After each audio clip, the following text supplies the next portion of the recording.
Okay, in this video, we're going to actually derive the multipole expansion. This is right in the beginning of the section on multipole 3.4.1.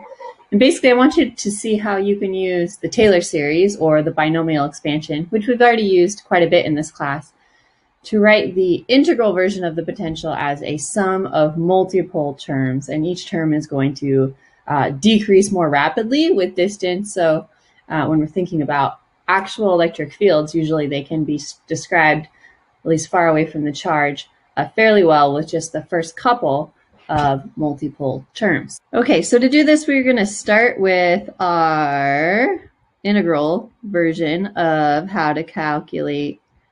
Okay, but if I wanted to calculate the potential of some continuous charge distribution, I could do that by integrating the charge density divided by the magnitude of the separation vector, and I want to do that over the full volume of the charge distribution. Okay, so that's our kind of most challenging way to figure out the potential, because sometimes those integrals, even if you can write it out, end up being quite complicated. Just to give you guys an idea, you guys remember what all these things are, what that looks like. I'll draw a coordinate system here.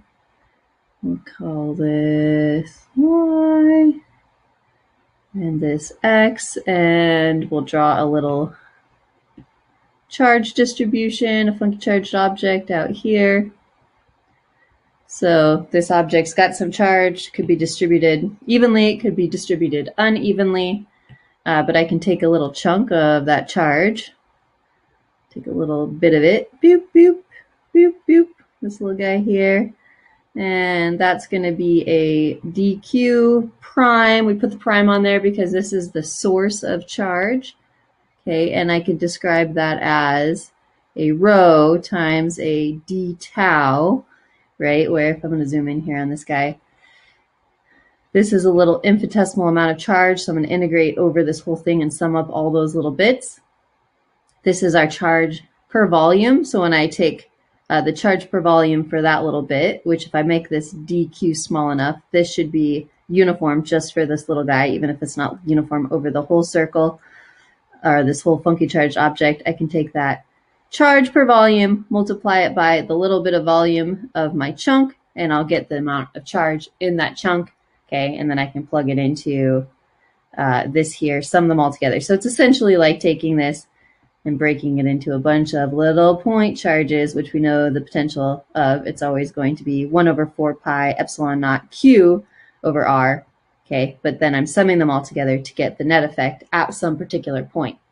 Okay, so let's think about how to do that. I need to actually put a point here on my picture. So let's say if I want to calculate what the potential is at this point up here, which is x, y, z, I can define that in my coordinate system with those positions.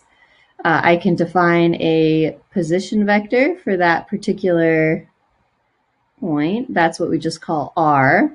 Okay, the position vector for my little bit of charge over here, that's what we label with r prime, because everything with the source gets labeled with that prime. Okay, and what's important when I'm trying to calculate the potential is this separation vector. It always points from the source of charge to the point where I'm trying to evaluate the field, and that we use that script r for the separation vector. Okay, I'm going to write a little angle here. Let's say these two vectors here, the r and the r prime, are separated by an angle. Alpha is the angle between our two position vectors. Okay, let's examine our separation vector, the magnitude of it squared. From the law of cosines, I know that that's equal to our magnitude of our position vector squared for our point, the position vector for our little bit of charge squared, plus 2 times those position vectors times the cosine of the angle between them. This is the law of cosines. Okay, I'm going to rewrite that by pulling out the r squared. And the reason for that will become obvious in a second. But usually when I pull a term out like that, it's because I'm going to assume something about that term. Either it's very small or very big, and I'm going to use a binomial expansion or something like that to approximate this term. And this actually is a negative sign. That's negative. Okay, negative 2 r prime over r cosine of alpha. All right, the next step here is I'm going to let this term epsilon replace the terms that are r prime over r. Okay, that's going to give me r squared times 1 plus, and now I'm actually going to reorder the terms here in order of epsilon. So I'm going to put this one in front, and then since this one is epsilon squared, I'm going to put it last like that. Okay, and then we actually want to take 1 over this, because that's what's in our potential. It's the inverse of the magnitude of the separation vector. So we actually want 1 over script r. So 1 over script r is going to give us 1 over r squared.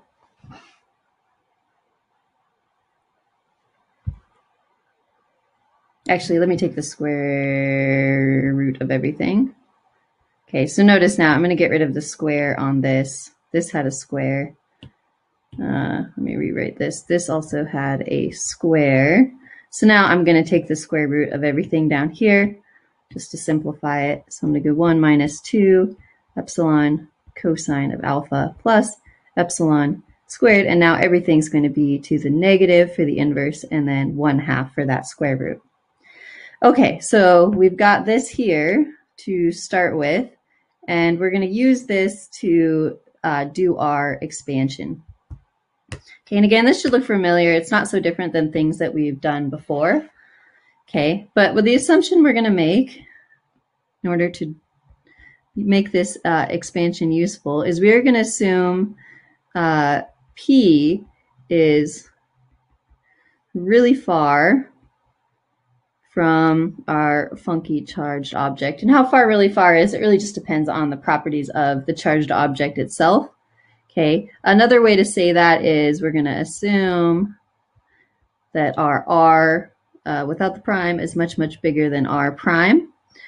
Or you can also say that epsilon is much, much less than 1 or really small. Okay, and that's going to help us out when we make the binomial expansion.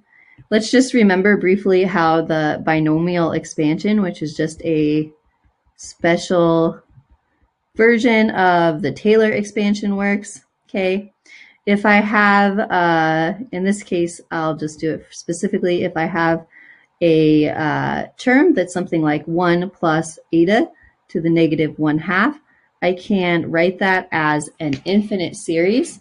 Okay, and the terms of the binomial expansion end up looking like, the first one ends up being 1 because you're going to be taking, in this case, eta to the 0th power. The second term, you pull down that exponent, in this case, negative 1/2. Okay, you're going to divide that by the 1 factorial, and then you're going to multiply that by eta to the 1st power.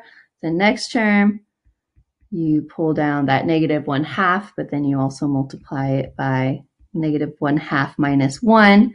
That's all going to be divided by 2 factorial, and you're going to multiply that by eta squared. And as the terms go on, right, you're going to continue pulling down a different term here, but it's going to be related to this exponent, and your eta is going to be raised to higher and higher powers. Okay, the binomial expansion, you can use it to get a good approximation for what's over here by just taking a finite set of terms on the right-hand side here, if and only if eta is small. If eta is small or much, much less than 1, then each of these terms is going to get smaller and smaller, and that's because you're taking eta to some power. Okay, so when you add more and more of the terms, it's having less of an impact on the total sum. Okay, so it's okay to neglect really high order terms. Of course, if eta was big, then these terms would actually get bigger and bigger as you went, and binomial expansion would not do a good job if you only took a finite set of terms approximating what's over here on the left-hand side. Okay, so that's what we're going to use. So let's go ahead and rewrite what we had up top there using the binomial expansion. Okay, so we're going to use binomial expansion, and I'm going to rewrite 1 over the separation vector as being equal to 1 over r, and you get 1 minus that 1/2 again, and negative 2 epsilon cosine of alpha plus epsilon squared. Okay, so in this case, all of this stuff here ends up being what I called eta above. Okay, the next term is going to look like 3/8 once I actually write out what all this stuff ends up being. Okay, and then you still end up getting now negative 2 epsilon cosine alpha plus epsilon squared. But now this is squared plus blah, blah, blah, blah. And again, if I take an infinite sum, I can exactly approximate what this is, but I'm going to take a finite number of terms. Okay, so the next step would be I'm going to collect terms by epsilon, which basically means I'm going to take the bigger terms and move them to the left of the sum on the right-hand side. Okay, and I'm going to get rid of some of the higher order terms. And so I can now approximate this as 1 plus epsilon times the cosine of alpha minus 1/2 epsilon squared plus 3/8 cosine squared alpha times epsilon squared plus other stuff, okay, that's on the order of epsilon to the third. Okay, so this is our, oh, I forgot the 1 over r, sheesh. Okay, this right here is our leftover stuff.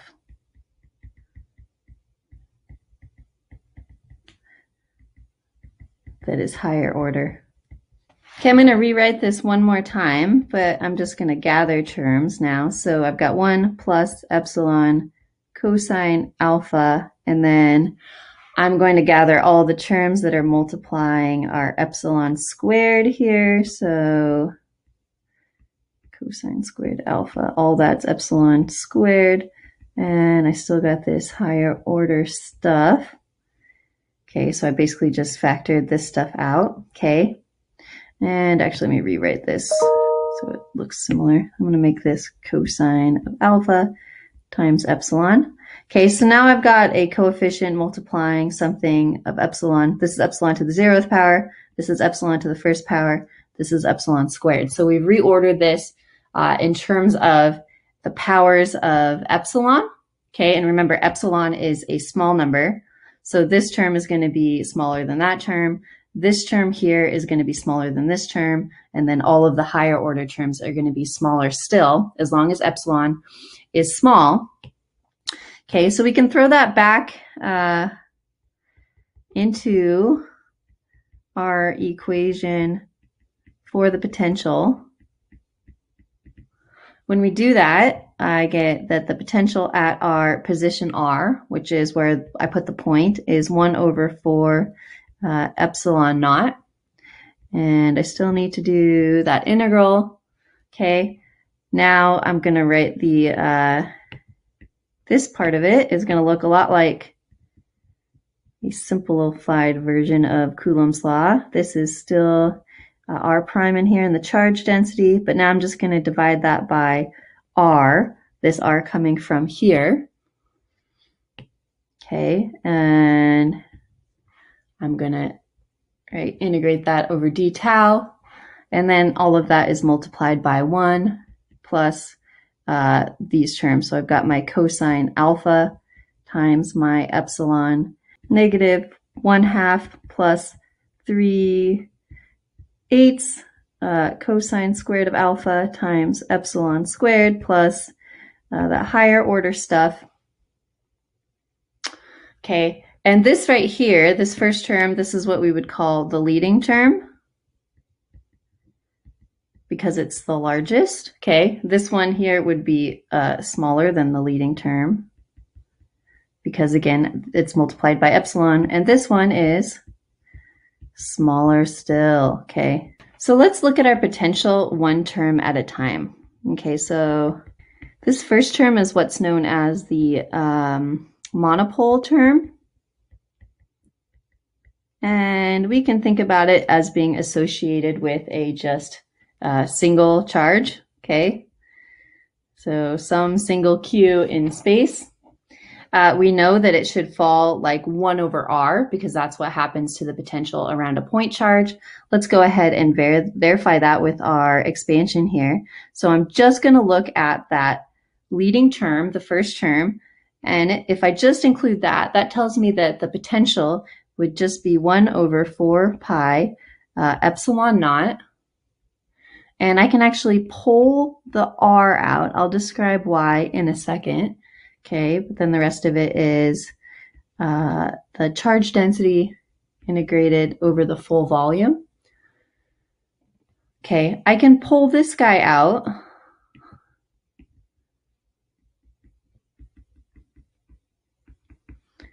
Because you are integrating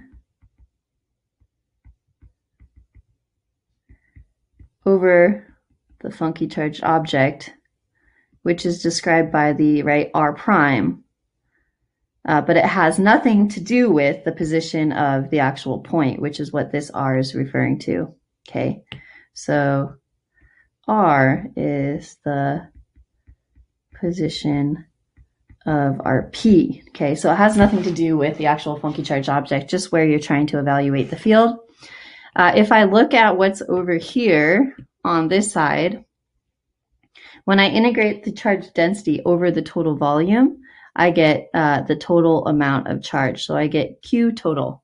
Okay, so what I get when I actually put this all together is just 1 over 4 pi epsilon naught times the total charge. So it doesn't necessarily have to be a point charge, right? It could be whatever this funky charged object is, okay, with a really weird charge distribution all around it. But if I integrate over that whole funky charged object, I'll calculate the total charge on that object. So I can define it by some Q total, okay? And so as long as it has a net charge, then the leading term in its binomial expansion will just look like the monopole term, the term that you would expect for the potential if you are far from a point charge. Okay, so this is the monopole term, which is just like a point charge. Okay, so if I'm far away from any object that has a net charge, if I get sufficiently far away from it, this will be the term that is the biggest in its binomial expansion of the potential. And this term is going to, by far, define what the potential looks like far from the charged object. Okay, but it's worth noting that this term is 0 if the net charge is 0. So you can imagine a charge distribution where the charge is polarized or separated in some way that it still creates an electric field around it. But if the total object has a net charge of 0, if I get far enough away from it, then actually the field won't fall off like 1 over R, because this term in the expansion here, this term right here, the leading term, will be 0. So the next term is going to dominate. Okay, so speaking of the next term, let's take a look at that. Okay, so this is the next term. This is what we call the dipole term. And of course, a dipole we could think of simply as a negative. and a positive charge next to one another. Of course, a lot of things can look like this physical dipole from far away, okay, if they have some kind of charge separation like that. Okay, but that's the simple physical dipole. So let's examine that next dipole term. Okay, and again, this is not going to be the full, we're just going to take just this first term, or just this second term here. So I'm not going to write that it's equal to the potential, because if this term is still hanging around this first term, then we've missed the biggest part of the potential. Okay, so we're just going to write just that second term. So 1 over 4 pi epsilon naught. Now we're going to take an integral over our charge density over r, just like before. And we're going to multiply that by r prime divided by r. That's what epsilon was equal to, times the cosine of alpha. Okay, again, if I look here, I can pull this r out and I can pull that r out for the same reason as before. I'm integrating over the charge density, and that has nothing to do with where I'm actually evaluating the potential.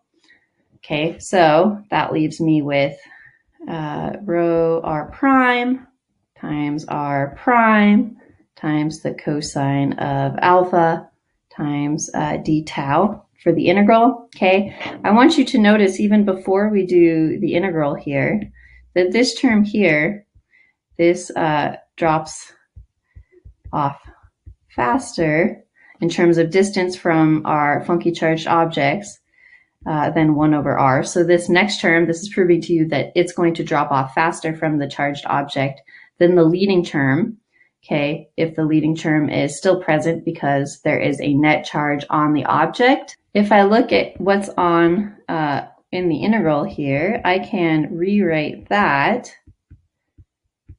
as just rho times r prime times d tau times our Legendre polynomial, our first one, times cosine alpha. And if you remember, the first Legendre polynomial is just, or the 0th order one, L equals 0, is just 1.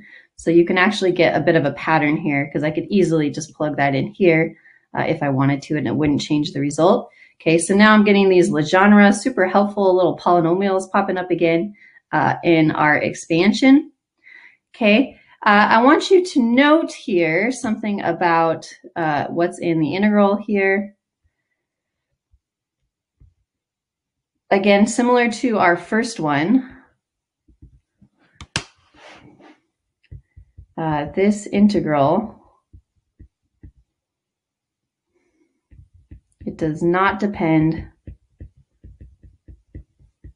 on r or where p is. It does depend on the angle between r and this r prime. That's what the alpha comes in. So it does have some orientation.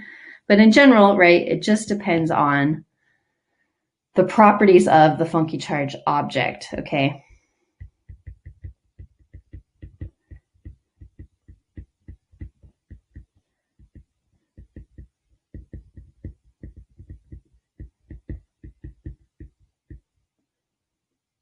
And it's what we call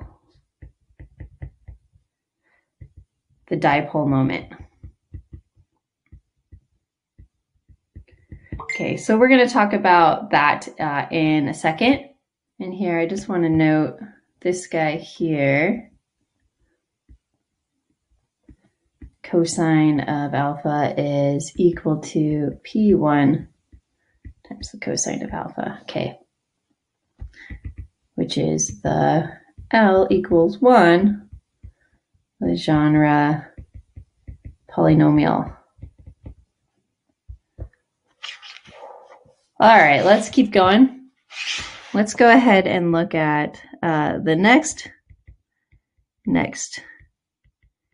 term. Okay, the next term is known as the quadrupole term.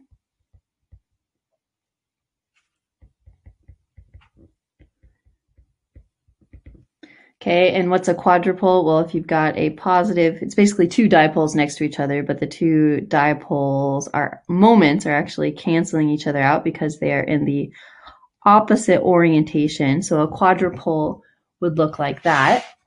Okay, and again, I'm just going to write the term because if I just include this term, I can't really say that it's even a good approximation of the potential if those other bigger terms are in play.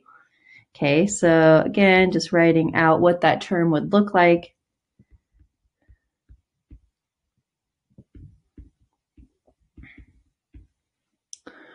And over here now I'm going to get r prime squared over r times 3/2 times the cosine squared of alpha minus 1/2.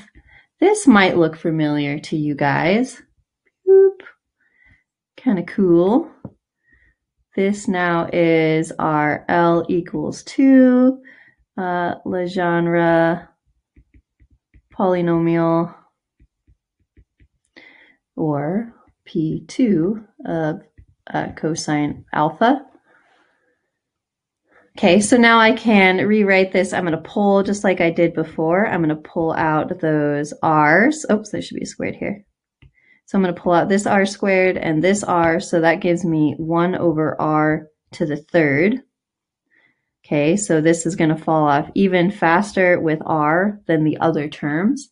And then I end with getting my rho times my d tau. Okay, and now I can write this as r prime squared times the L equals 2 Legendre polynomial.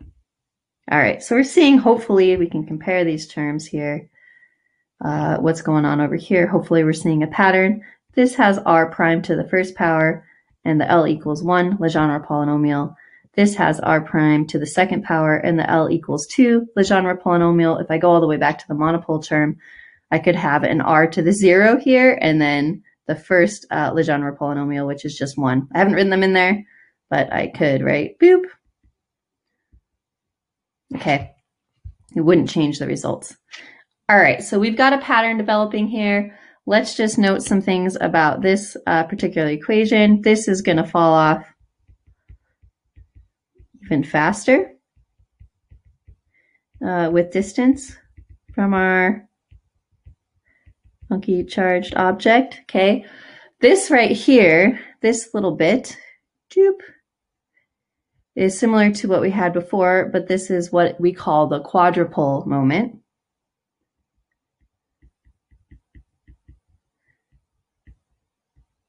Okay, and I want you to notice these moments.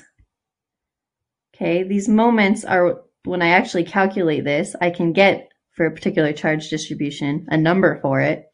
And this number is what's going to multiply this bit out front. And the number here is going to define the strength of this particular term. So the bigger the quadrupole moment is, the bigger or the more impactful this quadrupole term will have in the overall potential of this charged object. Okay, so when people are describing the strength of the Earth's magnetic field, they're describing it in terms of the strength of these different moments. So the quadrupole moment or the dipole moment. So the stronger, the bigger the coefficients of these other terms, that means that the field is getting less and less dipolar. Okay. One thing you can also notice is we talked about symmetry related to the dipole, that the dipole has symmetry in the azimuthal direction. I want you to note that for a quadrupole,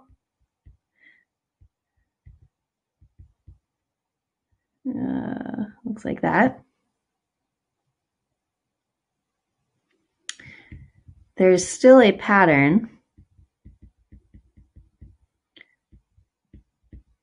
but there's no symmetry in the phi direction. So if we think in terms of symmetry, we've got, right, our monopole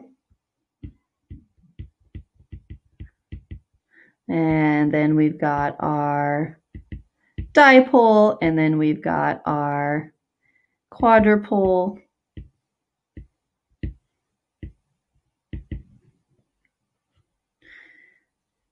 And for all of these, the pattern is getting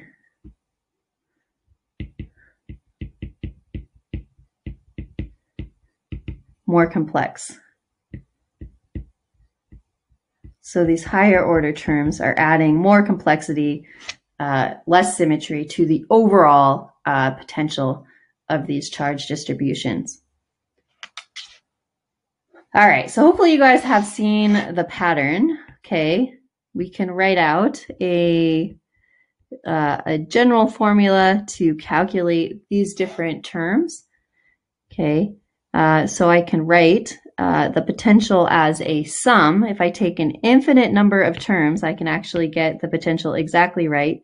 But that is not the point of all of this. The point of all of this is to be able to take a finite number of terms and do a good job approximating what the potential is.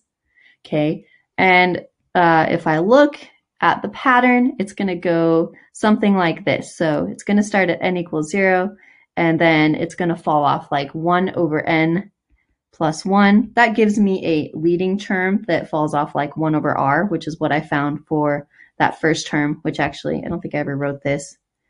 I did. That's known as the monopole term. Okay, but that still needs to be multiplied by an integral. Okay, and the integral is going to have an r prime in it, and that's going to change like n for each term, and that's going to also be multiplied by our Legendre polynomials evaluated at cosine of alpha, and you still have to multiply it by our charge distribution, and you're going to integrate that over the full volume. So this is a volume integral here. Okay, so again, you can take an infinite number of terms, and get the exact solution. But if you take a finite number of terms,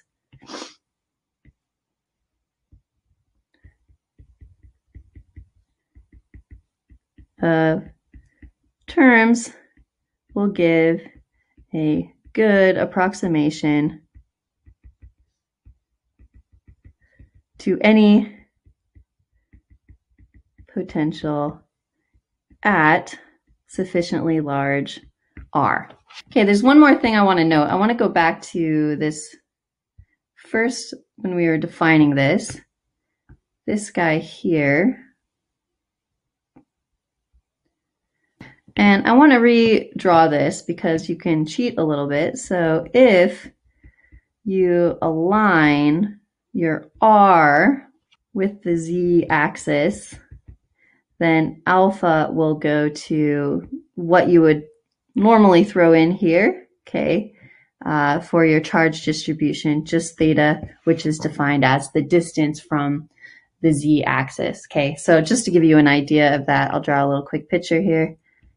Okay, so imagine here's your y, x, and z, and I'm going to put the point that I want to evaluate the field right on the z-axis. That's going to allow me to align my r vector along the z-axis there. And then if I put my little bit of charge that I want to integrate over or sum up, this is my dq prime, and that would give me an r prime here. And this angle here, which we called alpha, which is the angle between these two vectors, would be the same as theta, which is the angle that's typically measured in spherical coordinates from my z-axis here. Okay, so again, you don't have to align it that way. You can choose your coordinate system. I didn't do it here, but it's easier to solve problems when you align your coordinate system so where you're trying to evaluate the field is along the z-axis. All right, let's just quickly summarize here. You can write the potential as the sum of a bunch of terms, and this is really done all the time for realistic, real-life, complicated potentials. Okay, So that means you've got this 1 over 4 pi epsilon naught that sticks around. The first term looks like what you would get for a point charge. It just looks like the total charge over R. This, by the way, could be called the monopole moment, but it's just kind of easier to define it as the total charge. The next term is going to look like what we call the dipole moment divided by R squared. The next term will look like the quadrupole moment. And you're going to divide that by R to the third, and boop, boop, boop, boop, boop. You just keep adding them on and on. So the next one would be the octupole and so forth, okay? We know that when R is big, the leading term dominates. And that's as long as the total charge is not equal to 0. If the total charge is equal to 0, then the dipole term will dominate.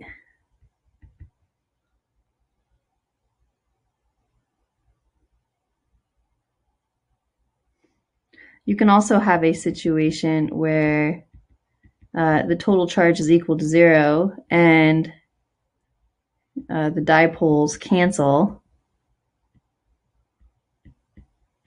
So we get that the dipole moment P is also equal to 0.